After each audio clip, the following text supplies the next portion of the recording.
네, 안녕하세요. 이호셉 작가입니다. 반갑습니다. 다니엘 기도회 섭외 전화를 받고요. 처음에 거절을 했습니다. 왜냐하면은 제가 여기에 설 만한 준비가 되어 있는 사람일까? 그리고 또 조금 더 몰입도 있고 다이나믹한 분이 여기에 서는 게 맞지 않을까? 라는 생각이 들었습니다. 저는 보시다시피 이제 낯도 많이 가리고요. 부끄러움도 많아서 이름이 요셉이잖아요. 그런데 어렸을 때 교회에서 연극 같은 걸 맡으면 연극에 제가 맡았던 배역이 돌 역할, 나무 역할 맡았었습니다. 앞에 서는 게 너무 두려웠고요. 그래서 한 20년 전쯤에 어느 방송 프로그램에, 토크 프로그램에 나갔었어요. 그런데 방송에 나가기 전에 작가들과 함께 어떤 이야기를 하겠습니다라고 사전 인터뷰를 하는데 본 방송을 하고 난 뒤에 본 방송을 하는데 카메라가 돌아가는데 작가와 하려고 했던 얘기를 하나도 하지 않은 거예요. 그래서 녹화가 끝이 나고 이제 작가가 달려와서 목을 조르면서 왜 이러십니까? 작가님이라고 했었었는데 제가 왜 얘기를 하지 않았냐면 이 얘기를 하면은 내 자랑이 되지 않을까? 이 얘기를 하면 내 의가 되지 않을까? 해서 이야기하지 않았었어요.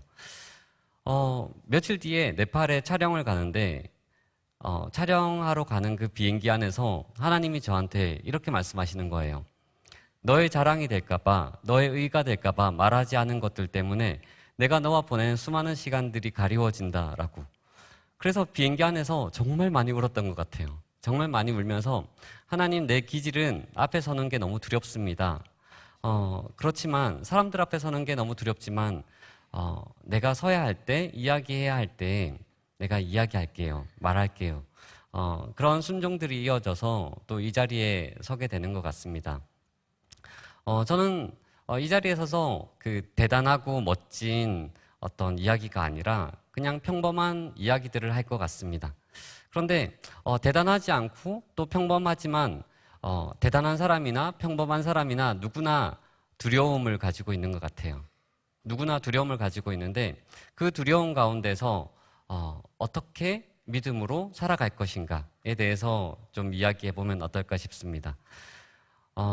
저는 예수님을 좋아했었던 것 같아요. 그래서 중학교 때도 예수님이라면 어떻게 하셨을까? 뭐 제자입니까? 이런 책들을 읽으면서요. 길을 걸어가다가 막 쓰레기들을 주웠어요. 예수님이라면 이렇게 쓰레기들을 주웠겠지? 그러면서 막 쓰레기를 줍기도 하고 했었었는데 제가 아무리 쓰레기를 주워도 길에 쓰레기는 사라지지가 않는 거예요. 없어지지가 않는 거예요. 저 앞에서 또 누군가는 버리고 있고. 그러면서 이런 생각이 들었어요. 내가 이렇게 믿음으로 반응한다라는 것이 무슨 의미가 있는가? 내가 살아가는 데 있어서 내가 아무리 믿음으로 반응하려고 해도 내가 노력한 만큼만 결과가 나오는 게 세상이잖아요. 하나님은 또 예수님은 겨자씨만한 믿음만 있다면 이 산을 들리어 저 바다에 던져질 거라고 이야기했지만 겨자씨만한 믿음을 아무리 가져도 시험 성적은 내가 공부한 만큼만 나오고 그러다 보니까 하나님은 계시지만 또 하나님을 사랑하지만 세상은 내가 살아가야 하는 것이라고 생각을 한 거죠. 신학적인 용어로는 그것을 이신론이라고 이야기를 하는데요. 하나님은 세상을 만드셨지만 하지만 세상은 그냥 태엽 돌아가듯이 그냥 돌아가는 것뿐. 이렇게 생각을 하니까 저는 두려운 거예요. 어떻게 살아가야 되지? 하나님이 내 인생을 도와주지 않는다면, 살피지 않는다면 나는 내 힘으로 살아가야 되는데 어떻게 살아가야 되지? 그러다가 선생님이 되어야 되겠다라고 생각했었어요. 선생님이 되고 싶은 어떤 대단한 사명감이 있었던 것이 아니라 선생님이 되면은 안정적이고 또 보람도 있고 방학도 있어서 너무 좋겠구나. 나는 선생님이 되어야 되겠다라고 생각했었어요. 신기하게도 선생님이 되어야 되겠다라고 생각을 하는 순간 더 이상 두렵지가 않은 거예요. 우리가 가지고 있는 되게 많은 두려움들은 뭐냐면 각자에게는 여러 가지 두려움들이 있잖아요. 그런데 그 두려움이라는 것은 우리가 기도한다고 뿅 하고 없어지는 게 아니라는 거죠. 우리가 가진 여러 가지 두려움은 찬양을 한다고 없어지는 것도 아니에요. 두려움이라는 것은 뭐냐면 두려움보다 큰 것으로 밀어내는 개념이라는 거죠. 제가 돈은 많지 않지만 여러분들에게 다 막 1억 원씩을 막 나눠드리는 거죠. 그러면 그 돈만큼 여러분들의 두려움을 살 수가 있어요. 대출금이라든지 진로에 대한 부분이라든지 여러 가지 그 두려움들을 그 돈만큼은 살 수가 있다라는 거죠. 왜냐하면은 돈 얼마만큼의 재화를 살 수 있다라고 알고 있기 때문에, 돈에게 권위를 줬기 때문에 그런 거죠. 그런데 하나님께 기도하는 것보다 차라리 돈 10만 원이 더 실제적일 때가 있지 않나요? 그렇기 때문에 하나님께 드릴 권위를 돈이나 다른 것에 줄 때가 많은 거죠. 어찌됐건 어떻게 살아가야 되지? 이 두려움을 선생님이 되면 되지 라는 생각으로 밀어낸 거죠. 그래서 저는 저희 학창 시절은 별로 스트레스가 없었어요. 선생님이 되면 되니까. 그렇게 자라나다가 첫 번째 그 수능 시험을 쳤는데요. 수능 시험에서 외국어 영역 그 5번 문제부터 끝번 문제까지 답안지를 다 밀려 쓴 거예요. 그래서 제가 원했던 선생님이 되지 못했고, 원하지 않았던 대학과 원하지 않았던 학과를 전공을 하다가 긴 여행을 갔다 와서는 이대로는 후회하겠다. 이대로는 평생 좀 후회할 수 있겠어 라고 해서 남은 기간을 또 고시원에 들어가서 공부를 해서 시험을 쳤습니다. 그래서 교육대학교를 시험을 쳤는데, 그때 교육대학교는 그 여러 그 과목을 한 선생님이 다 맡으셔야 됐었어요. 음악도 가르치고 미술도 가르치고 그래야 됐기 때문에, 그래서 면접과 논술과 이런 걸 보고 음감 검사 이런 것도 했었어요. 그래서 애국가도 부르고, 그리고 검사를 다 치르고 난 뒤에 마지막 시험이 뭐냐면 이런 커다란 곳에 공간에서 강당에서 신체 검사하는 거였는데, 키도 재고 몸무게도 재고 그 청력도 재고 하다가 마지막 검사가 색약생명 검사였었어요. 색약생명 검사였는데 제 눈이 색약이거든요. 그래서 보이지가 않는 거예요. 집에 돌아왔더니 저희 어머니가 이렇게 말씀하셨어요. 좀 잘 보지 그랬니? 좀 잘 보지 그랬니? 근데 그 이후로 참 많은 시간이 지났지만 제 눈에는 여전히 그 숫자들이 보이지가 않아요. 어찌됐건 그래서 또 선생님이 되지 못했고, 원하지 않았던 대학과 또 학과를 전공을 하면서 또 군대에 가서는 군대에서도 또 여러 자격증도 공부하고요. 또 돌아와서 또 어떻게 살아가야 될까 두려움 가운데서 고민을 하게 되는 거죠. 난 어떻게 살아가면 좋을까? 그런데 어떻게 살아가야 될까라는 두려움이 있었지만 또 동시에 시간이 지나갈수록 저는 예수님을 점점 사랑하게 되었어요. 예수님을 점점 사랑하게 되었는데 그럼에도 불구하고 어떻게 살아가야 되지에 대한 두려움은 어떻게 할 수가 없는 거예요. 한 예로 제가 고등학교 때 학원에 갔거든요. 학원에 가니까 신입생 환영회라고 노래를 시켰는데, 그때 제가 불렀던 노래가 이성균의 골목길이라는 노래인데요. 골목길 걸을 때 노래 가사가 이런 가사예요. 한 걸음 두 걸음 골목길 걸을 때 우리 주님 내온 십자가 막 이런. 그래서 막 애들은 신입생 왔다고 노래 시켰더니 막 십자가 나오고 막 피 나오고 보혈 나오고 저는 그런 게 전혀 두렵진 않았어요. 왜냐하면은 하나님을 너무 사랑했었으니까, 예수님을 사랑했었으니까. 하지만 예수님을 사랑했음에도 불구하고 어떻게 살아가야 되지에 대한 두려움을 어떻게 할 수가 없는 거예요. 그런데 제가 그 도서관에서 책을 읽다가 성경을 읽다가 처음으로 하나님이 저한테 이렇게 말씀하셨어요. 제가 하나님이 이렇게 말씀하셨어요라는 말을 앞으로도 자주 하게 될 것 같은데요. 저는 하나님이 제게 제 귀에다 대고 요새 봐 이렇게 말씀하신 적은 없었고요. 하지만 우리가 그 육성으로 서로 의사소통을 대화를 하지 않지만 누군가의 마음을 알게 되면 우리는 의사소통이 되었다라고 얘기할 수 있는 거죠.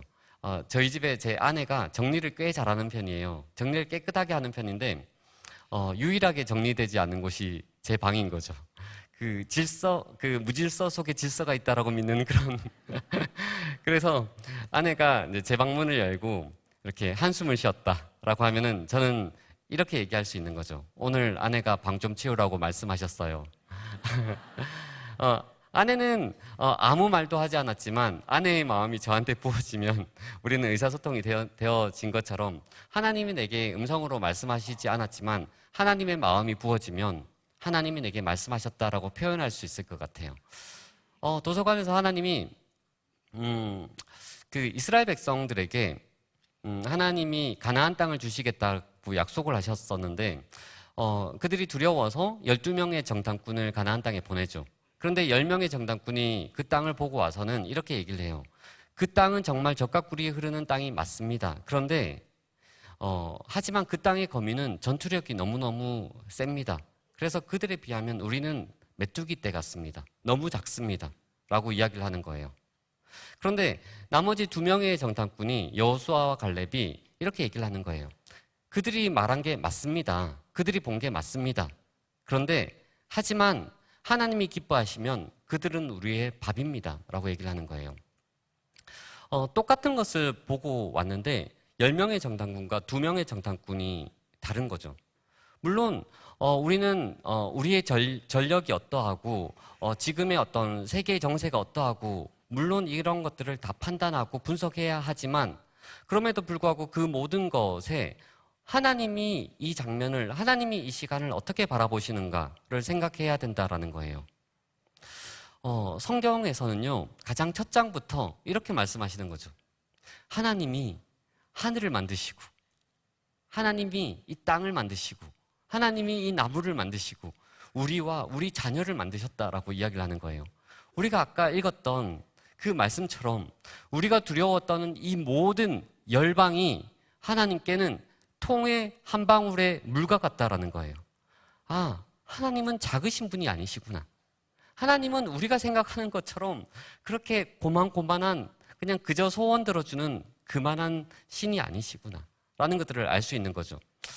저는 또 기도했어요. 하나님, 내가 그 하나님이 정말로 그렇게 크신 분이시라면 그 하나님을 내 일상 속에서 만나고 싶습니다. 제가 왜 그렇게 기도했었느냐면요. 저도 청년 때 그 임원 생활들도 했었고 친구들과 함께 손을 들고 찬양을 하기도 하고 같이 말씀을 묵상하고 간증하면서 우리 하나님이 이렇게 일하셨어 눈물을 흘리기도 하고 그런데 시간이 지나서 직장에 들어가고 결혼하고 시간이 지나고 난 뒤에 누군가는 함께 예배드렸던 누군가는 더 이상 교회에 나오지 않고요. 함께 임원 생활을 했었던 내 친구는 무신론자가 되었고요. 우리가 하나님을 어떤 컨퍼런스에서만, 어떤 주일에서만, 다니엘 기도회에서만 만나고 수많은 시간을 보내야 하는 내 일상 속에서 그 하나님을 만나지 못한다라고 한다면 그 하나님은 내게 너무 무관심하신 분 또는 내게 무능력하신 분이 되시는 거예요. 그래서 그 하나님을 내 일상 속에서 만나고 싶습니다라고 이야기를 하는 거죠. 그런데 하나님이 그럴 수 있다라는 거예요. 하나님이 내 기도를 만일에 들어주신다. 하나님이 내 기도를 들어주셔야 한다라고 한다면 그 이유는 뭘까요? 물론 아버지, 또 그분은 아버지, 나는 그분의 자녀이기 때문에 들어주시겠죠. 그런데 이런 관계적인 이유들 다 빼고 그럼에도 불구하고 내 기도에 하나님이 들어주셔야 하는 이유가 무엇일까?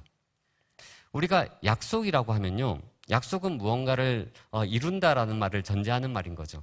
그런데 하나님이 믿음의 조상 아브라함과 약속을 맺으셨는데 언약을 맺으셨는데 어떻게 언약을 맺으셨냐면요. 짐승을 반으로 쪼갠 뒤에 그 쪼갠 짐승 사이로 하나님의 형상인 횃불이 그 사이를 지나갔어요. 이 말은 뭐냐면 당시의 고대 근동 지방에는 내가 누군가와 언약을 맺을 때 언약의 양 당사자들끼리 짐승을 죽여서 반으로 쪼갠 뒤에 그 쪼갠 고기 사이로 약속의 양 당사자가 그 사이를 지나가는 거예요. 이 말은 뭐냐면 내가 오늘 너와 중요한 약속을 맺었는데 이 약속을 어길 경우에는 이 쪼개어진 짐승처럼 너도 죽을 거야. 이 말인 거예요. 목숨 걸고 이 약속은 지켜야 돼. 이 말인 거죠. 그런데 하나님이 아브라함과 언약을 맺으시면서 그 쪼갠 고기 사이로 아브라함이 지나간 것이 아니라 하나님이 그 사이를 지나갔다라는 말은 뭐냐면 내가 너와 맺은 약속은 내가 반드시 이룰 거야. 이 말인 거예요. 내가 너와 맺은 약속은 내가 반드시 이룰게 라는 거죠. 그런데 그렇다면 우리 일상 속에서 하나님을 만날 수 있는 방법은 뭐냐면 하나님이 뭐라고 약속하셨든지 간에 그 약속 위에 내 일상을 올려놓으면 되는 거예요. 하나님이 뭐라고 약속하셨든지 간에 그 약속 위에 말씀 위에 우리의 일상을 올려놓으면 하나님은 우리의 일상 속에서 만나 주신다라는 거죠. 그런데 여기까지는 알겠어. 그런데 이런 생각이 들지 않으세요? 그렇게 하는 것은 믿음 좋은 누군가, 어떤 목회자, 선교사님들 이런 분들이 하는 게 아닐까? 라는 생각이 드는 거죠. 저도 그렇게 생각을 했었던 것 같아요. 막연하게. 제가 청년부 때 수련회를 가면요, 뜨겁게 기도를 하다가 그런 순간이 있지 않으세요? 뜨겁게 기도를 하다가 조금 있으면 하나님을 만나겠네? 하나님이 나한테 뭔가 말씀하실 것 같아 싶을 때 저는 그 느낌이 오면요, 기도를 멈췄어요. 기도를 멈추게 되면 정말 주변에선 뜨겁게 눈물을 흘리면서 기도하는데 저 혼자 막 냉랭해지는 그 감정을 느끼는 거죠. 제가 왜 기도를 멈췄는지 아세요? 내가 조금 더 기도를 했다가 하나님을 만나게 되면 하나님이 저한테 이렇게 말씀하시는 거죠. 너 나한테 순종한다라고 했지? 너, 지금 저 앞에 그 3시 방향에 앉은 그 자매 있지? 얼굴은 아직 보지 못했지만 그 자매랑 일주일 뒤에 결혼해. 라든지, 너 한 달 뒤에 바로 군대 입대해. 라든지, 하나님이 내게 말씀하시면 듣고는 내가 순종하지 않으면 안 될 것 같은 거예요. 그러면 하나님 아직 때가 아닙니다. 아직 때가 아닙니다. 내가 하나님의 음성을 듣고 충분히 반응할 때까지 하나님의 만나는 시간을 내가 기다릴게요. 좀 내가 체력이라도 기르고 마음과 믿음을 좀 기르고 난 뒤에 그때 하나님을 만날게요. 저는 하나님에 대해서 철저하게 오해하고 있었던 거죠. 하나님이 우리 가운데 말씀하시면요, 우리가 거기에 반응하게 되면 하나님은 우리에게 반응할 만한 마음도 허락하시고 그것을 감당하실 수 있는 능력도 허락하세요. 제 딸이 있는데 제 딸이 어렸을 때 초등학교 때 이런 일이 있었어요. 팔찌, 외국에서 선물 받은 팔찌를 되게 아꼈었는데 그 팔찌를 옆에 있는 그 짝꿍 남자아이가 끊어 먹었어요. 장난꾸러기죠. 끊어 먹고 또 자기도 놀랬던지 막 귀에다 대고 너 때려버릴 테야 여러 가지 막 그 험한 말들을 했었죠. 어찌됐건 제 딸은 너무너무 속상해서 이제 막 펑펑 울다가 집에 돌아왔어요. 집에 돌아와서 이제 제가 좀 달래주고 위로를 해주다가 약간 시간이 많이 지나서 제가 제 딸에게 이렇게 얘기했었어요. 온유야, 많이 속상했지. 많이 속상했지. 그런데 지금도 여전히 아빠랑 봤던 말씀들을 우리는 순종해야 돼. 원수를 사랑하라라는 말씀이라든지 또는 우리가 주기도문에 이런 문장이 있어요. 내가 누군가를 용서한 것처럼 하나님 나를 용서해 주세요. 이런 문장들이 있어요. 이런 말씀들은 우리가 순종하고 지켜야 되는 말씀이야. 그런데 온유야, 이렇게 용서해야 된다라는 말이 너가 내일 학교에 가서 너를 힘들게 한 그 친구에게 아무 일 없었다는 듯이 지내는 게 용서가 아니야. 또는 너가 내일 학교에 가서 예수님의 이름으로 내가 너를 용서할게 안아주는 것, 그런 게 용서가 아니야. 그게 아니라 지금 너 마음에 되게 어지러운 마음들 있지, 복잡한 마음들 있지, 해결되지 않은 여러 가지 마음들을 하나님께 올려드리는 것이 용서의 시작이야 라고 얘기했었어요. 용서의 시작이야. 말씀에 있는 것을 지금 당장 우리가 다 딱 코앞에서, 눈앞에서 적용하려고 하면요, 쉽지 않아요. 원수를 당장 사랑해. 또는 예수님이 부자 청년에게 이야기했던 것처럼 너의 가진 것을 다 팔아서 가난한 자에게 나눠줘 라고 했을 때 당장 우리는 거기에 반응하기가 쉽지 않아요. 하지만 하나님이 우리 가운데 말씀하시는 것은요, 우리에게 멀리 있는 무언가가 아니라 우리 가운데 말씀하셨지만 간과하고 많은 것들, 너무나 우습게 여기는 것들, 이거 순종해서 뭐해? 라고 여기는 그것들을 하나님은 우리 가운데 말씀하신다라는 거예요. 우리는 때로는 이렇게 생각할 때가 많아요. 이러면 하나님이 기뻐하시겠지. 이러면 하나님이 기뻐하실 거야. 그런데 저는 이사야 66장 말씀을 읽을 때마다 되게 두렵고 또 마음이 되게 부끄러워져요. 하나님이 하늘이 나의 보좌이고 이 땅이 나의 발판이다. 너희가 나를 위하여 무슨 집을 지으랴 라고 이야기를 하는 거예요. 하늘과 땅을 가지신 그 하나님 앞에, 또 이 모든 것을 내 손으로 지었다라고 하는 그 하나님 앞에 내가 할 수 있는 게 뭐가 있을까? 내가 할 수 있는 게 뭐가 없는 거예요. 내가 뭘 할 수 있을까? 라는 거죠. 그런데 그 다음 구절에 어떤 말씀들이 있느냐면요, 하지만 마음에 통회하고 심령에 통회하고 마음이 가난한 자, 또 내 말을 듣고 떠는 자를 내가 돌보려니와 라고 말씀하시는 거예요. 여러분들은 마음이 무너지는 시간들 있지 않으세요?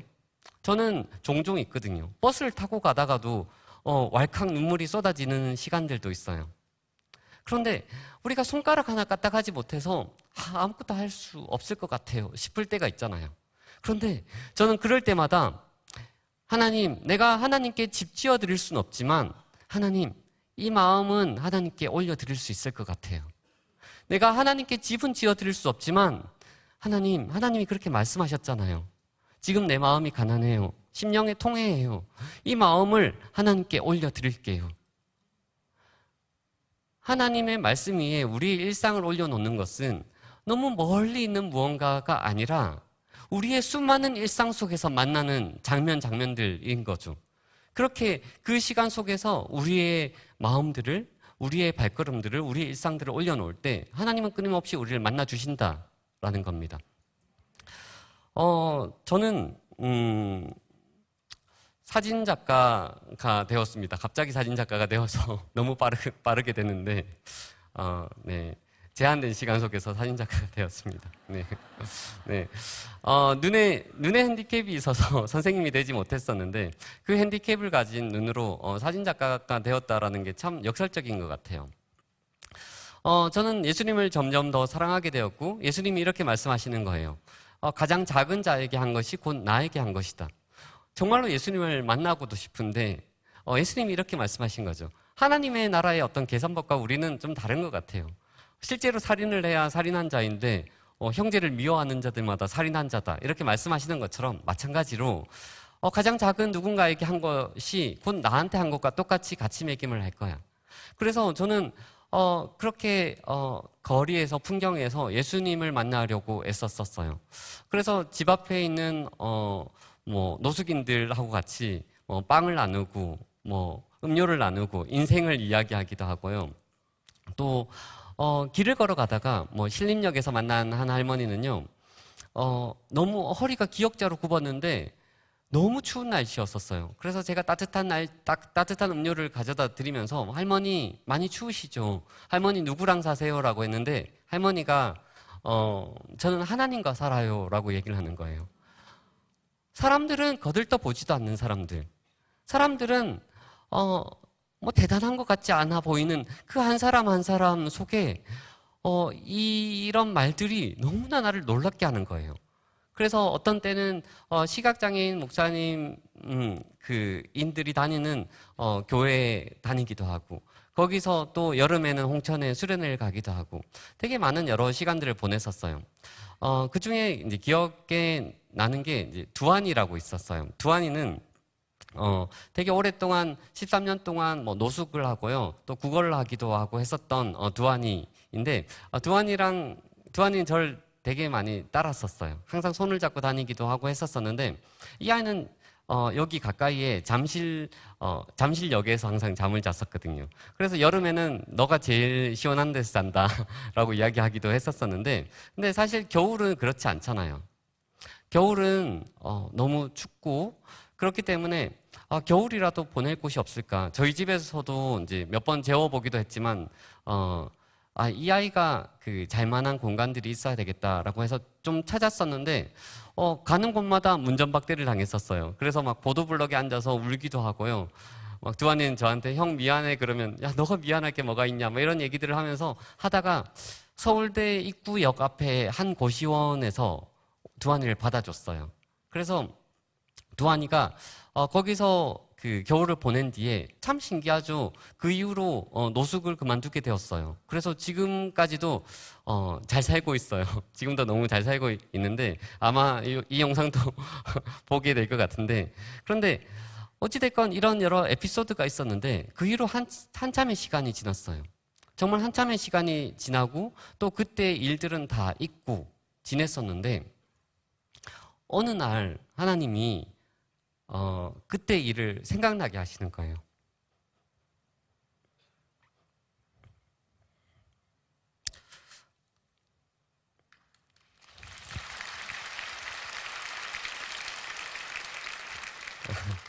그때 일을 생각나게 하시면서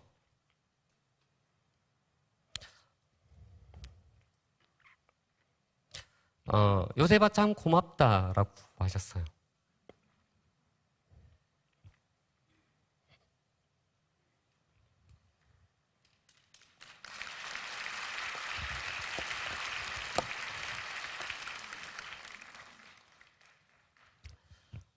저는 이제 할 말을 잇는 거죠.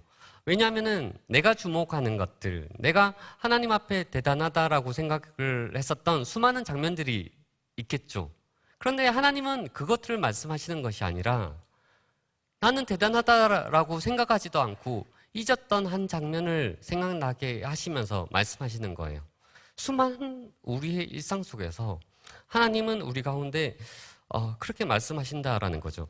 말씀 위에 우리의 일상을 올려놓으면은 제가 알게 되는 것은 점점 하나님이 사람들은 하나님을 관념적이다라고 생각을 할 때가 많은데 그 하나님은 얼마나 실제적이시고 구체적이신 하나님인가라는 것들을 알게 되는 거예요. 제가 생각나는 게 2007년 한 해에도 참 특별했었던 해였는데요. 2007년은 한국교회에서 되게 뜨거웠던 해였었어요. 어게인 1907이라고 해서 100년 전에 있었던 부흥이 이 땅에 다시 임하기를 참 많이 기도했었었는데 2007년이 끝나고 많은 언론에서는 그때 많은 사건 사고가 터졌고 그 일에 대해서 여러 이제 이야기들이 있었죠. 그런데 개인적으로는요, 2007년은 저한테 참 특별했었던 해였던 것 같아요. 제가 하나님 이 2007년에 하나님의 부흥을 제가 경험해 보고 싶어요라고 했었었는데 낙도에 갔다가 그 낙도 선교를 갔다가 섬에 전화 한 통화를 받았어요. 어떤 전화였느냐면 보통 출판 관련된 일은요 1년 동안 다음에 같이 할 인력을 연말에 보통 연락을 하거든요. 그래서 요셉 작가님 한 달에 한 번 인터뷰 촬영을 해야 되는데 그래서 12번 촬영을 하고 1,000만 원이 넘는 어떤 금액들을 저한테 제시했었어요. 그런데 제가 그때 약간 곰팡이가 있고 비가 막 새는 집에 있었었거든요. 그래서 하나님이 이사 가라시나 보다라는 것으로 받을 수도 있었지만 제가 거절을 했었어요. 제가 왜 거절을 했었냐면 전화를 끊고 하나님께 이렇게 기도드렸던 것 같아요. 하나님께서 이 한 해 동안에 하실 일들이 참 많을 텐데 또 저를 통해서 하실 일들이 참 많을 텐데 요셉아 여기 같이 가자라고 했는데 하나님 아시잖아요. 이날은 안 되잖아요. 이날은 일하러 가야 돼요. 이 말을 하고 싶지가 않은 거예요. 그래서 거절을 하고 하나님 이제 비었으니까 하나님이 원하시면 다 데리고 다니세요 라고 했었던 것 같아요. 그런데 어쨌든 다시 서울로 돌아와서는 생계를 이어가야 되기 때문에 그 중고장터에 있는 사진 찍는 일들을 계속 했었어요. 일당 몇만 원짜리. 너무 쉽게 벌 수 있는 어떤 그 돈들, 큰 돈들을 제가 거절한다라고 해서, 믿음으로 거절한다라고 해서 그만한 어떤 대가가 뚝 떨어지는 게 아니라는 거예요. 끊임없이 우리는 믿음과 현실 속에서 대가 지불하면서 살아가는 거죠. 그런데 그 2007년에는요, 제가 살고 있던 집에서 정말 많은 기도가 있었어요. 각각의 정말 큰 교회 중보기도 팀들이 어떻게 알고 저희 집을 놓고 해서 항상 왔었어요. 똑똑해서 누구세요? 그러면 어느 교회 중보기도 팀입니다. 그러면 저희 집에서 막 기도를 하고요. 수고하셨습니다 하고 가고요. 정말 되게 이상한 사람들인가? 저희 집이 이상한 집이었는지 정말 기도가 긴 시간 동안에 엄청난 기도가 있었어요. 그리고 2007년도에 굿네이버스에서 아프리카에 같이 갈 작가로 이제 제가 같이 갔었거든요. 갔다 오고 난 뒤에 거기서도 지금은 많은 작가들이 NGO 단체들과 떠나지만 그 당시에는 NGO 굿네이버스에서 처음으로 작가와 동행했었던 그런 시간이었어요. 그리고 또 러시아를 가기도 하고요, 일본을 가기도 하고요, 미국을 가기도 하고 수많은 열방의 기도의 어떤 발걸음들을 걷게 되었었어요.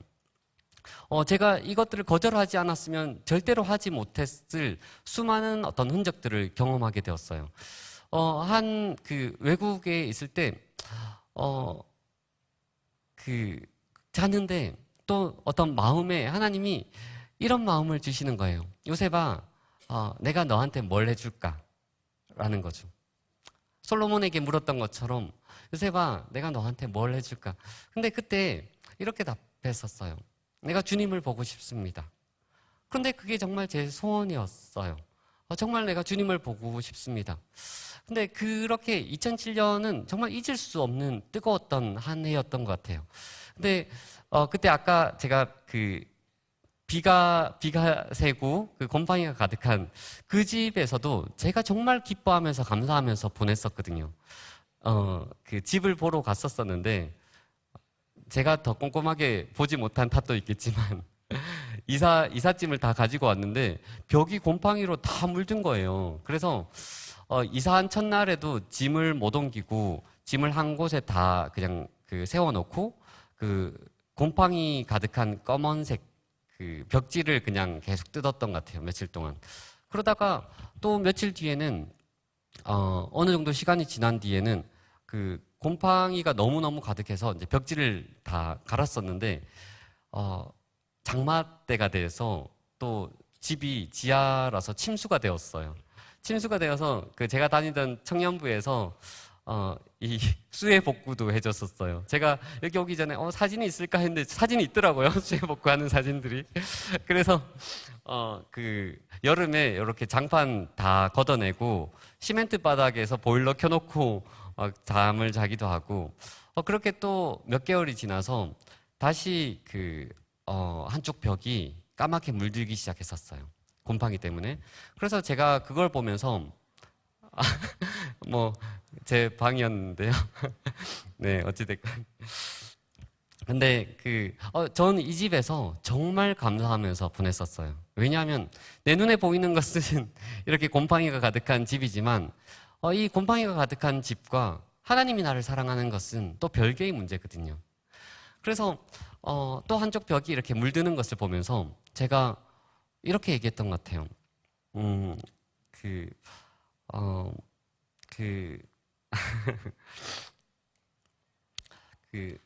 하나님, 하늘 아래 바람 부는 곳에 살고 싶어요. 하늘 아래 바람 부는 곳에 살고 싶어요. 라고 기도했었어요. 그런데 조금 지나서 한 2분 지나서 하나님, 아니에요. 취소. 저 괜찮아요. 정말 괜찮았거든요. 그래서 괜찮아요. 신경 쓰지 마세요. 괜찮아요. 저는 충분하니까 딴 사람들 기도 응답해 주세요. 그러다가 또 한 5분 정도 지났어요. 다시 기도드렸어요. 뭐라고 기도를 했었냐면 하나님 잘 생각해 보니까 하나님이 내 아빠인데 저는 괜찮은데 내가 이 집에서 힘들면 아버지가 힘들 것 같아요. 그래서 저는 진짜 괜찮은데 내가 힘들면 아빠도 힘들 것 같으니까 아빠 마음대로 하세요. 라고 했었어요. 그런데 조금 지나서 그 서로 모르는 3명의 사람이 저한테 전화가 왔어요. 뭐라고 전화? 울 타이밍이 아닌데 오늘 갱년기가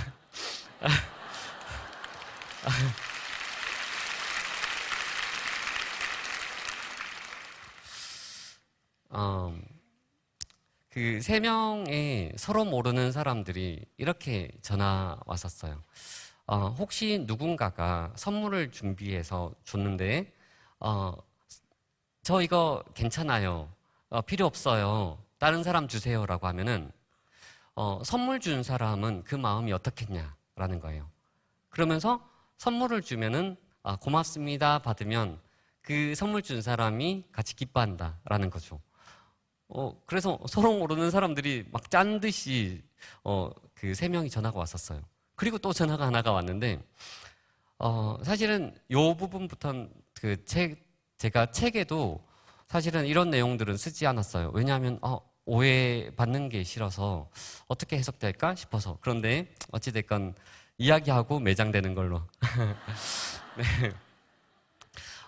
의대 교수로 있던 선배가, 전화가 왔어요. 그래서 기도를 하는데 자꾸 너한테 이 말을 전해주라는 마음을 주셨다라는 거예요. 어떤 마음이냐? 하나님이 너 빨리 이사 가라신다. 그래서 제가 어디로 이사 가면 되냐라고 물었더니 그 선배가 하늘 아래 바람 부는 곳으로 빨리 이사 가라신다라는 거죠. 그런데 제가 되게 단순하거든요. 그래서 이사 가라시니까 집 보러 가야지 하면서 집을 보러 갔었는데 어느 집에 갔는데 집을 보러 가는 길에 또 문자가 3개가 왔어요. 이런 것도 저 별로 안 좋아해요. 그런데 이 문자 내용이 뭐냐면 설날 전에 그 다음에 뭐더라? 설날 전에 그 다음에 4층 빌라 그리고 전원주택. 근데 이게 다 딜레마잖아요. 4층 빌라인데 어떻게 전원주택이 되겠어요. 근데 어찌됐건 이게 말도 안 되는 거가 설날이 일주일 정도 남았던 것 같아요. 그래서 어찌됐건 이건 뭐야 그러면서 이제 어느 집에 갔는데 이 집이 마음에 들어서 부동산 아저씨한테 아저씨 저 이 집 마음에 들어요. 그런데 돈은 없어요. 라고 하고 집에 왔어요. 그런데 한 3일 정도 지나서 부동산 아저씨한테 전화가 왔어요. 그 집 주인이 갑자기 이사를 가버렸다는 거예요. 그래서 아저씨 그럼 그 집 빈집 되었겠네요. 그 집에 제가 들어가면 안 될까요? 그런데 돈은 없어요. 라고 하는데 아저씨가 일단 들어오라는 거예요. 그래서 며칠 이제 공사를 하고 처리를 하고는 그 집에 들어갔어요. 그 집에 처음으로 초인종 있는 집에 살게 되었어요. 그래서 우리 집인데 혼자서 바깥에서 띵동 띵동 누구세요? 막 하고 방이 이렇게 2개로 나뉘어져 있고 그 다음에 한강대교가 이렇게 내려다 보이는 그 집이 4층 빌라였었어요. 그래서 70% 확률 그런 거죠. 그래서 그때 기도했었던 그 선배가 너 이사 갔으니까 내가 그 선물 좀 보내줄게. 집 주소 좀 불러봐 라고 했었어요. 그래서 집 주소를 보내줬더니 전화가 왔어요. 웃으면서 전화가 왔어요. 그래서 왜 그러냐라고 했더니 자기가 기도할 때 녹색을 봤대요. 녹색을 봐서 그래서 얘가 전원주택으로 이사 가나 해서 전원주택으로 썼는데 저희 집 주소가 동작구 본동 그린빌라였던 거예요. 근데 어찌됐건 그치 제가 자꾸 이상한 사람이 돼가는 것 같아요. 점잖은 사람인데. 근데 제가 그 집에서는 정말 기도를 하면요. 프린트가 고장이 나면 하나님 프린트가 고장 났어요. 그러면 CBS에서 전화가 와서 CBS 작가님 혹시 그 복합기가 필요하세요? 그리고 하나님 교회를 가야 되는데 거리가 좀 멀어졌어요. 이사 가서. 그래서 새벽에 기도하러 가고 싶어요.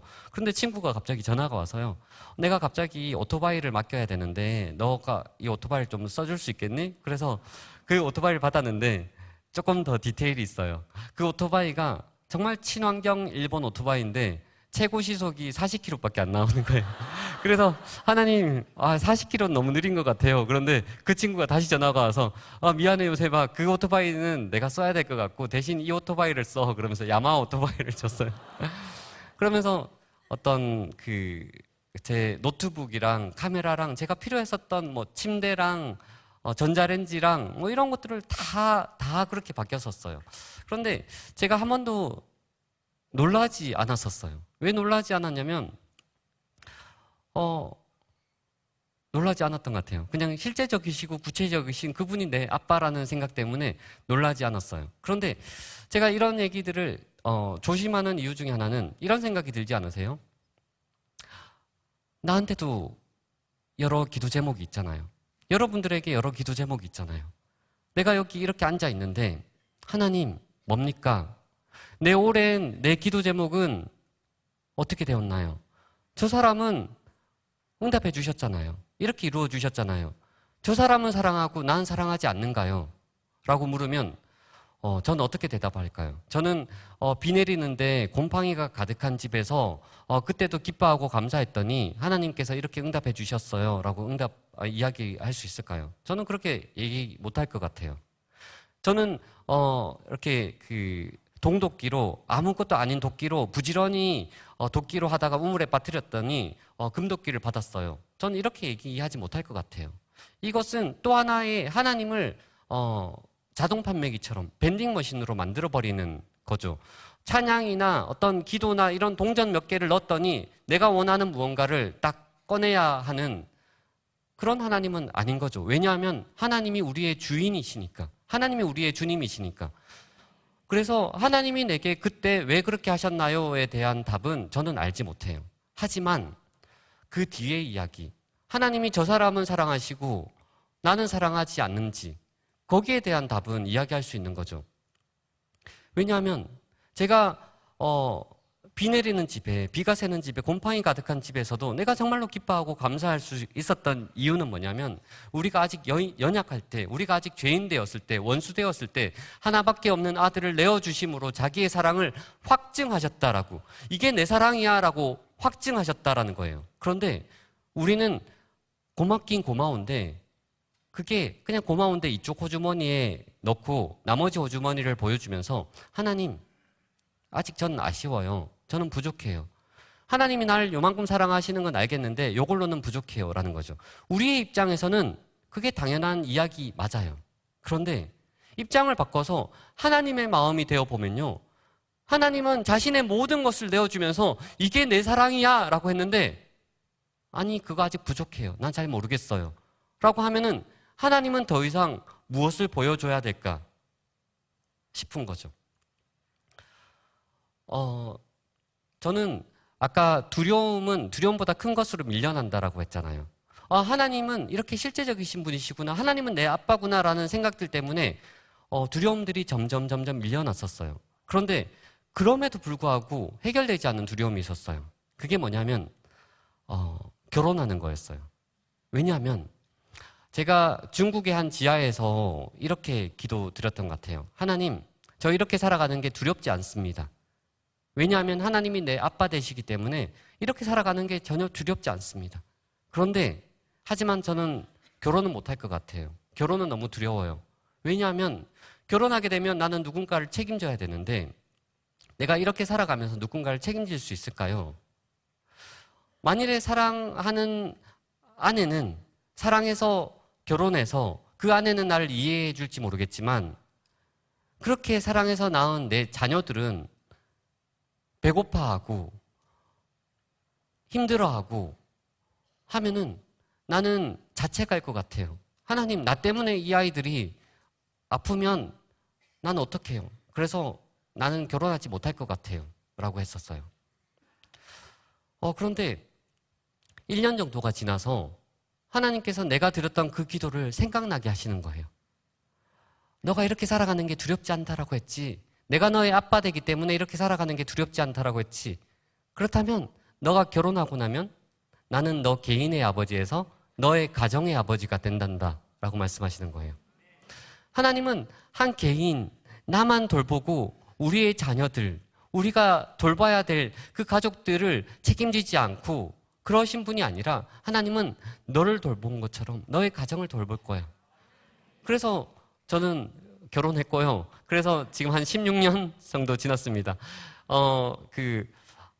시간이 지나면서요, 주변에 많은 사람들, 또 결혼을 준비하는 사람들을 보면서 이렇게 이야기하는 것들을 많이 들어요. 우리는 결핍이 있어서 더 이상 나아갈 수 없습니다. 우리에게는 한계가 많아서, 결핍이 많아서, 부족한 게 너무 많아서 나아갈 수 없습니다. 여러분들도 그렇게 생각할 때가 많지 않은가요? 제가 몇 년 전인데요, 아내랑 산책을 하다가 아내에게 이런 말을 했었어요. 여보, 올해는 쉽지 않을 것 같아. 제가 왜 이 말을 했었냐면, 하나님의 말씀에 내 일상을 올려놓으라고 했잖아요. 그런데 하나님의 말씀에 이렇게 말씀하시는 거죠. 먼저 그의 나라와 의를 구하면 내가 너를 먹이고 기르고 입힐게. 그런데 그 해는 쉽지 않을 것 같은 거예요. 돈이 들어올 것도 딱 빤하고요. 어떡하지? 싶은 거죠. 그래서 아내에게 마음에 다짐을 하건 긴축재정을 하건 같이 고민을 해야 되니까, 여보, 올해는 쉽지 않을 것 같아. 그런데 전 진지하게 용기를 내서 얘기를 했는데, 아내가 뭐라고 얘기를 했었냐면, 웃으면서, 오빠 뭘 걱정해, 우리가 살고 있는 집 있지, 그 집을 반으로 딱 쪼개, 그러면 집이 작아지지, 돈이 있지, 그러면 이 돈으로 이렇게 살아가는 거야. 그러다가 이 돈을 쓰다가 다 썼어.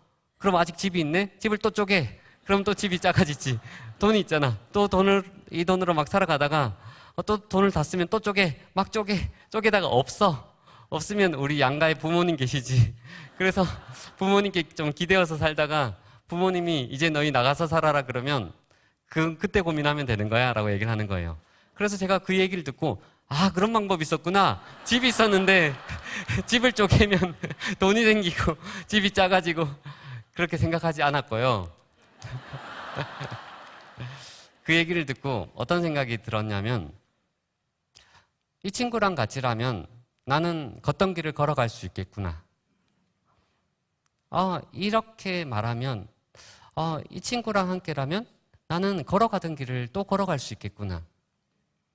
우리가 믿음의 길을 잘 걷다가요, 가던 길을 멈추거나 또는 뒤돌아갈 때가 많죠. 그것은 대단한 무언가가 아니라 우리 가장 가까운 가장 가까이에 있는 사람들의 일상의 말을 통해서요, 우리는 가던 길을 걸어갈 수도 있고 또 가던 길을 멈추게도 할 수 있다라는 거예요. 저는 참 많은 세계들을, 많은 나라들을 다닌 것 같아요. 그런데 그 중에 한 나라가 많이 기억이 남는데 차드란 나라예요. 차드란 나라는 아프리카라고 해서 다 가난한 나라는 아니에요. 제가 전시회 했었던 나라는요, 마사이족이 막 스마트폰 하고 있는 사진도 있고요. 그 다음에 높은 빌딩이 있는 여러 건물들도 있는데, 저기 사진이 그 차드란 나라인데요.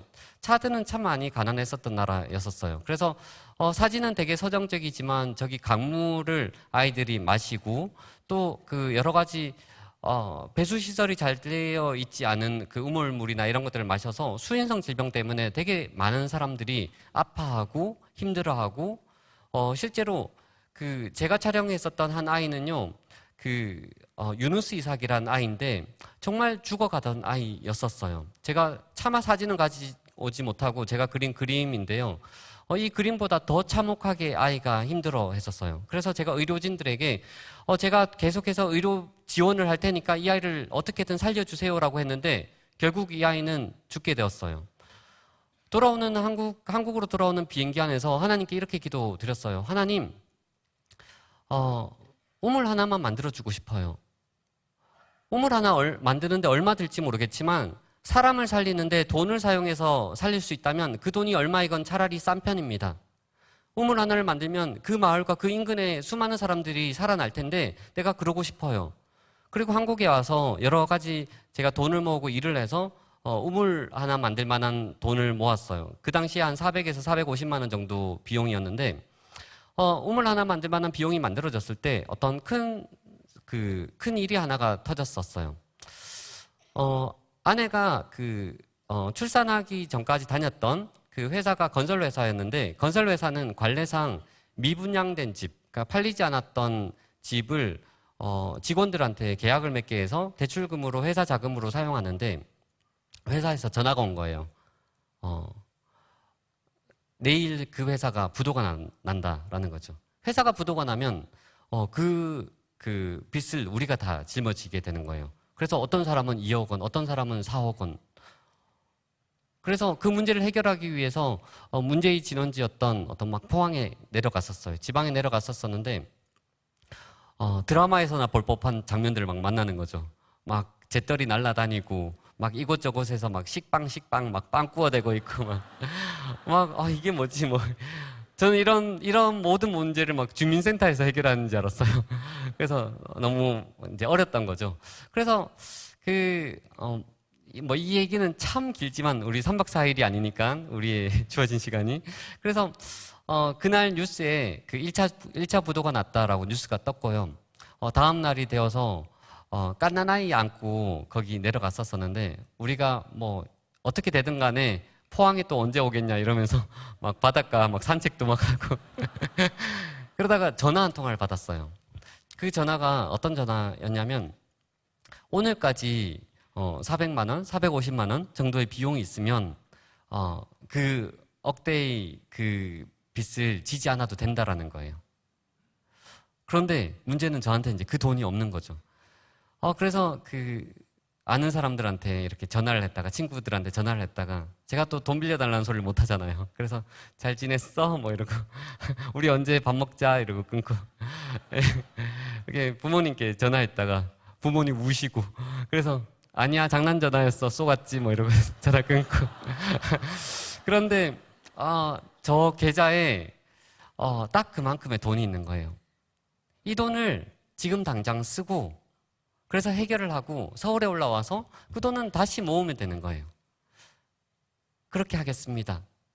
가장 합리적인 선택입니다. 그런데 하나님이 아니야 라고 말씀하시는 거예요. 아니야. 왜 아닙니까? 라고 물었더니 너희가 쓸모없다라고 생각을 하는 아프리카의 그 한 사람이 내게는 돈 2억 원보다 더 값진 사람이야. 너희는 아무 쓸모없다라고 생각을 하는 관심 없는 그 한 사람이 내게는 돈 2억 원과 바꿀 수 없는 사람이야 라고 이야기를 하는 거예요. 우리는 신자본주의 시대를 살아가면서 끊임없이 한 사람 한 사람 값을 매기죠. 스포츠 스타 누군가는 몇천억 원짜리, 누군가는 연봉 1억 원, 누군가는 연봉 5천만 원, 누군가는 일당 몇만 원, 이 사람은 있어도 되는 사람, 이 사람은 없어도 되는 사람, 이 사람은 필요 없는 사람, 끊임없이 계산기를 두드려서 이 사람은 얼마짜리, 이 사람은 얼마짜리라고 이야기를 하는데 하나님은 아니야 라고 말씀하시는 거예요.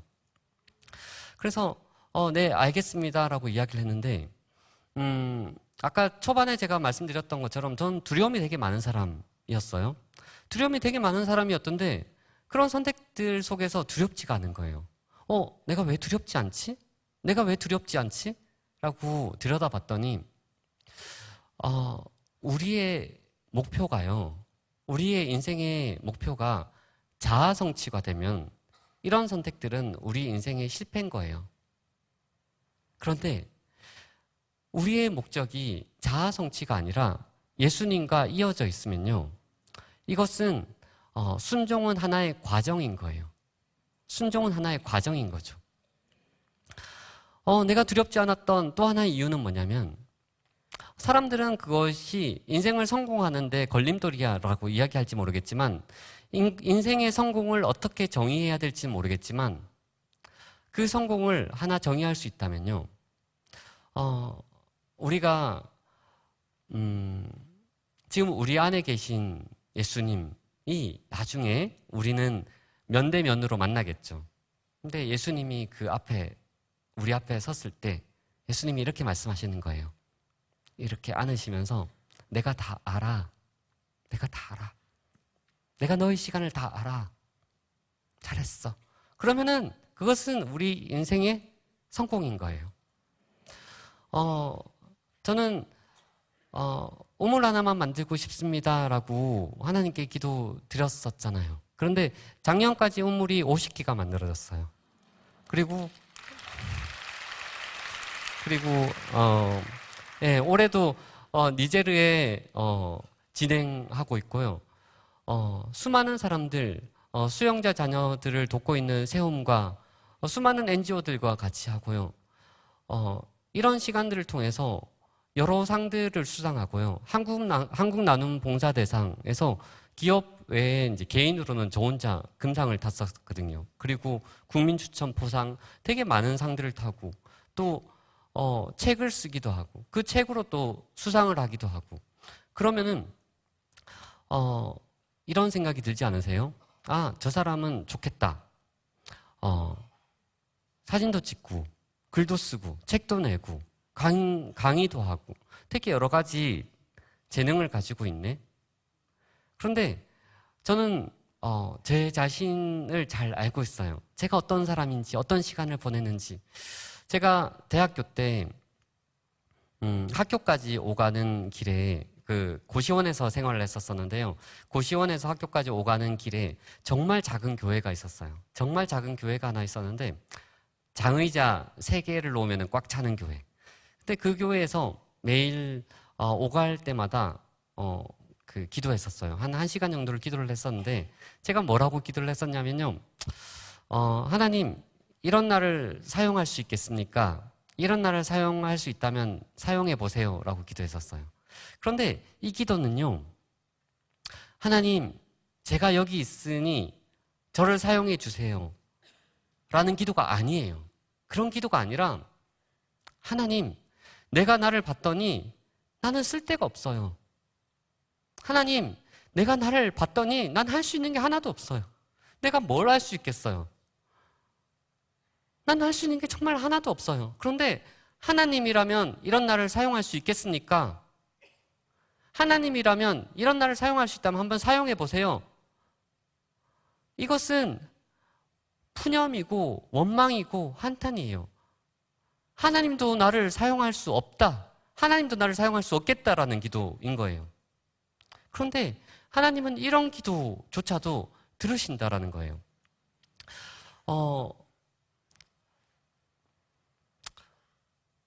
사도 바울은요, 내게 연약함이 있는데, 내게 가시가 있는데, 그것을 좀 제하여 주십시오. 좀 없애주세요. 3번이나 기도를 했어요. 3번이나 기도를 했는데, 하나님은 거기에, 내 은혜가 내게 족하다, 내게 충분하다라고 말씀하세요. 왜냐하면은, 너에게 연약함이 있다면, 그 너의 연약함 안에 내 능력이 거하게 할 거니까. 하나님의 능력이 너에게 연약함이 있다면 그 연약함 가운데 하나님의 능력이 거하게 할 테니까. 수많은 유튜브와 수많은 자기개발 책에는 여러분들이 가지고 있는 연약함들과 여러분들이 가지고 있는 부족함을 지워내서 없애버리십시오. 최대한 가리십시오 라고 이야기를 하는데 그 말이 어느 정도 맞을 수 있죠. 하지만 우리가 가진 연약함들, 우리가 가진 부족함들은 그저 부끄러워해야 할 만한 대상은 아니라는 거예요. 우리가 가진 수많은 연약함들, 그런 수많은 환난들은 성경은 무엇이라고 이야기를 하는가? 성경은 환난은 인내를 낳고라고 얘기를 해요. 우리가 보내는 수많은 환난은 인내를 낳고, 우리가 가진 그 연약함들을 성경이 무엇이라고 이야기를 하는가? 하나님이 무엇이라고 이야기를 하는가? 하나님은 우리 가운데 너희가 연약하니, 너희가 연약하다면 너희의 연약함을 통하여서 나는 강한 자를 부끄럽게 만들 거야. 너희가 가난하니? 가난하다면 너희 가난함을 통하여서 나는 부한 자를 부끄럽게 만들 거야. 우리 하나님의 일하시는 방식은 다르다라는 거예요. 다니엘 기도에 와서요, 우리는 각자의 여러 기도 제목을 가지고 왔어요. 우리 각자의 여러 가지 기도 제목을 하나님은 어떻게 응답하실까요? 하나님, 사랑을 주세요. 하나님, 저 인내를 주세요. 라고 하면 사랑이라는 캡슐이 우리에게 똑 떨어질까요? 인내라는 캡슐이 우리에게 똑 떨어져서 우리가 인내를 가진 사람이 될까요? 오즈의 마법사 보면요, 오즈의 마법사의 사자가 용기를 구했죠. 용기를 갖고 싶었어요. 그런데 그 용기가 어떻게 만들어졌냐면 그 용기를 낼 수 있을 만한 수많은 상황과 여건을 통해서 사자는 용기를 갖게 되었어요. 하나님은 우리 가운데 우리의 기도의 응답들을 어떻게 응답하실까요? 각자 전 다르겠지만 우리에게도 그 비슷한 어떤 시간들을 허락하실 것 같아요. 그렇다면 그 시간 속에서 우리는 어떻게 반응할 것인가? 우리는 하나님, 이 우리의 주어진 그 일상 속에서 믿음으로 반응하겠습니다. 하나님이 없는 분처럼 내가 반응하지 않겠습니다. 때로는 내 심령이 가난합니다. 심령에 통회하고 마음이 가난합니다. 하지만 이 통회하고 가난한 마음을 하나님께 올려드리겠습니다. 하나님의 말씀 앞에서 내가 떨겠습니다. 하나님, 이런 나를 사용할 수 있겠습니까? 이런 나를 사용할 수 있다면 한번 사용해 보세요. 이 기도를 우리 하나님이 여러분들에게도 동일하게 들으실 거라고 믿습니다. 기도하고 마치겠습니다. 하나님 아버지 감사드립니다. 하나님, 우리 자신을 볼 때 하나님, 빛을 찾을 수가 없습니다. 우리 안에 어두움이 가득한데 우리의 힘으로 어두움을 또 밀어낼 수도 없습니다. 어떻게 하면 좋을까요? 주님, 어떻게 하면 좋을까요? 빛이 있으라 하신 그 주님께서 그리스도의 얼굴에 나타난 하나님의 영광의 아는 빛을 너희 마음 가운데, 우리 마음 가운데 비추었다라고 하신 그 말씀이 이 시간 우리 각자에게 온전히 이루어져서 그 말씀이 우리 마음 가운데 성취되어서 아주 작은 빛이라도, 그 예수님이 빛이지 않습니까?